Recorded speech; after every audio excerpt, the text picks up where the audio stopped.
What presidential candidate do you think is going to bring the best results? The one that wins. I think Barack Obama has got a chance to hit a home run. I mean, Hillary is also a very good candidate. She will be an excellent president. I don't think she has the capability of uniting America that Barack seems to have, but he also could turn out to be a failure. I think the issues that we face are serious enough that we ought to go if we're trying to hit a home run. But whichever candidate gets the nomination understands this issue. I don't think they understand it well enough. Hillary talks about being agnostic on nuclear power. Barack has talked about clean coal. I mean, these people need more education, but I think they're subject to being educated. And I've got some hopes that a new administration, if there's enough grassroots, really urgent support. Presidents are more followers than leaders. We need to generate more urgency with the grassroots. Yes, sir. We're very lucky to live in a democracy. You raise excellent points, but the power, as you mentioned, of the lobbies is gigantic compared to us. You don't get mobilized until we have a World War II or something. Or we have one now. Or maybe, yeah, but nobody really is ready to do something about it. But people like you and you're the spokesman. What does it take? $7 gasoline? Get people to think? I think $4 gasoline is doing a pretty good job. That's the best thing we got going for us, is the price of gasoline. But I do think that, like I think Al Gore was quoted the other day, saying, you know, if everybody, anytime they saw one of their legislators, talked about this issue, I think we have more power than you realize. If this is another item on the laundry list, well, then nothing will happen. But if we start telling the people that represent us and people all over, for example, suppose we were able to organize 1 million people that would say, put $100 down and say, here's $100, a down payment on a plug-in hybrid, and I'm not going to buy another one of your damn cars until you can sell me one. That would be a statement that would have an impact. Somebody needs to organize something like that. I think that's as powerful as a tax credit. But we need to distinguish between turning the lights off when you leave the room and a plug-in hybrid. One is solving a cut finger, the other is solving the bullets of the heart. Yes, sir. There's 3 items that you were talking about. One is France is about 75% nuclear for generation. Yeah, and every time somebody asks about the American nuclear program, the first thing they talk about is France, which is a pretty good indication of how much ours failed. France has one utility, one manufacturer, and a virtually socialist government that has very little public participation. But guess what France is expanding with? It's wind power. Because their nuclear program is proved very costly. But if you want to eliminate competition and have a virtual, I think nuclear power does fit better in a police state. That's what you said. I understand that both wind power and solar power is very costly per unit of electricity. And the demand that we have putting the networks will be a practical part of the country.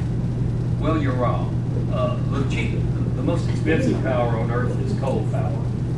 If you add up the health bill, and if you add up the defense bill of oil, solar power is the cheapest power on earth. The problem is we have an accounting system that doesn't count the things that really count, and we're fooled by that. The accounting system just counts what the energy companies have to pay for. But then we have to pay the health bill. All these folks with asthma and lung disease are getting it inflicted upon them by the fuels that don't include the health bill. So people are confused about it. But even on the accounting system that we use, the price of natural gas has gone up so high that wind power is about as cheap. And solar power over the life cycle. Remember, solar power, once you build the plant, the fuel is free and it doesn't inflate. Now you tell me what the price of oil is going to be 5 years from now, and I'll show you that a solar power plant that we build is probably going to be very cost effective, even without counting the health impacts and the things that really count.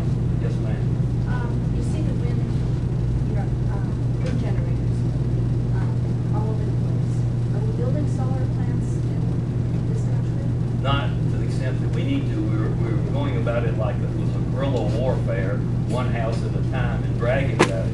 The technology exists for huge solar complexes in the desert. You know, why did Willie Sutton used to rob the banks? Because that's where the money is. Well, where is the sun intense? It's out there in the desert. That's where the Israelis built a solar plant 15 years ago. Their solar thermal technology. This country is just asleep at the switch. And in the hands, listen, I watched the Democratic debate, and what do I see in intermissions? Ads for clean coal, for God's sakes. And anybody that's ever dealt with coal knows one thing, it ain't clean. Yes, sir. I wanted to talk to you about the solar plant idea, because in my mind, the untapped real estate that we have for solar paneling is businesses and homes. You have the desert, but the much bigger space will be. We need both. All of California. We need both.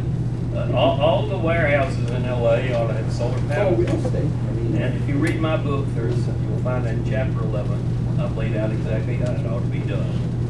What about transportation? Transportation. Transportation of the power to people. If it's out in the desert, how do you get it?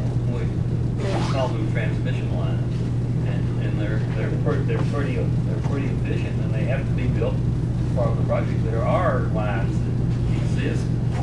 A very neat thing. We shut down, in my initiative, the Mojave coal-fired power plant because it was contaminating the Grand Canyon. The transmission line from that plant to LA still exists, and it's not being used. If you build a solar plant out there now, the transmission is already there. So transmission is a problem, but it needs to be built. We know how to build transmission lines, and part of the coalition is that the commons needs to win. There needs to be an expedited process for building transmission lines that needed to bring renewable energy to market. But this gentleman is right. The best market is right here in LA. One thing we have for sure is sun, and it's coincidental with the use of air conditioning. Hello? You usually have the air conditioning on because the sun's out.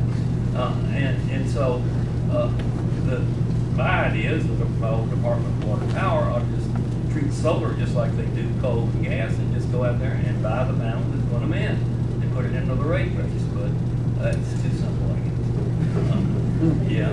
You mentioned that the accounting system doesn't account for all the costs that are Doesn't account for the things that count for right. loans. Yeah. And are there any practical ways that you can suggest for doing that, like taxes? Well, tax credits are used to reflect the value of society. That's why it makes a lot of sense to give tax credits to solar and wind, but not to oil and gas. What about the other side, taxes, just plain taxes? Cost, if they're health costs, what? Well, you know, I'm a practical person. I want to get something done. But I do think we need to put a lot more money into research and development, and that means, you know, eliminating the tax breaks for the wealthy that were put in place and cutting out this huge spending on defense. I want to see somebody with the guts to question our defense budget. And I want to see a Jewish organization with the guts to challenge our defense budget.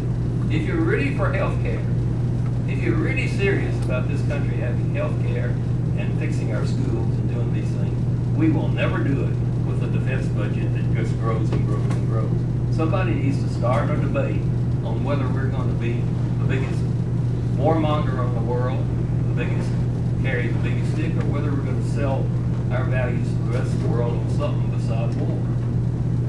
I mean, it's a serious issue, and I think the Jewish community would really make a name for itself if it raised that issue. There's this tendency to think that we need to have a bigger and bigger army and a bigger. That is not going to help the state of Israel. America, the peacemaker,